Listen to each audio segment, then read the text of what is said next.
Magpapatuloy pa rin ang masamang panahon ayon po yan sa Pag-asa. Para maiwasan ang baha, malaking tulong ang mga pumping station. Mula sa Tripa de Gallina Pumping Station sa Pasay, may live report ang kasama natin si Ivan Mayrina. Ivan. Yes, Rhea, halos hindi natulog at magdamag na nagbantay itong mga tauhan ng Tripa de Gallina Pumping Station dito sa Pasay City. Ito, Rhea, ay isa sa 54 pumping stations sa Metro Manila at itong Tripa de Gallina ang pinakamalaki in terms of capacity. Tatlong bayan ang kumbaga nililigtas nito mula sa mga pagbaha. Ang Pasay, ang Makati at ang Taguig. Bago pumasok ang Tagulan, Rhea, nakausap natin ng MMDA. Sinabi nila magkakaroon ng upgrade sa capacity nitong ating mga pumping stations, especially mga malalaki. Isa nga itong Tripa de Gallina sa mga nagkaroon ng upgrade sa capacity. Kumustahin natin, what can we expect dito sa increased capacity? Magkakaroon ba tayo ng improvement sa ating flooding situation dito sa Metro Manila, particular yung mga tatlong local government units sa ating nabanggit? Makakausap natin Peter Macabinta, Plant Engineer ng Tripa de Gallina Pumping Station. Sir, welcome po sa Unang Hirit. Magandang umaga po sa inyo. Good morning, Ivan. Paliwanag nga po natin sa ating mga kababayan, pag nababaha sa kanila, kasalanan ng pumping station. Hindi yata gumana, hindi yata binuksan, tumirik yata yung motor. Paano ho ba gumagana? How does a pumping station work? Totoo po yan, Ivan.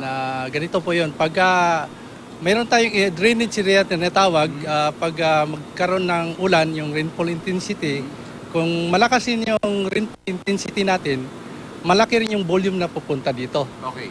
Yung paliwanag lang po natin, yung drainage system, yun po yung mga imburnal, yan po yung mga kanal sa inyong mga komunidad. Opo. Okay. Magaling sa imbornal, tapos pupunta po yun ng mga estero, may pupunta sa mga ating retarding pond, tapos didiretso na po yan sa pumping station natin. Okay. At yan po ay hihigupin. Pag hinigop po yung mataas na level na yan, pag hinigop, magkakaroon ng pagbaba ng level ng tubig sa drainage area natin. Wala ho tayong problema kung tubig lang yung hinihigop. Ang problema ho natin, ito, pakita lamang natin, live po nakuha ito, pakita lamang natin yan. Ito ho ang sitwasyon ngayon.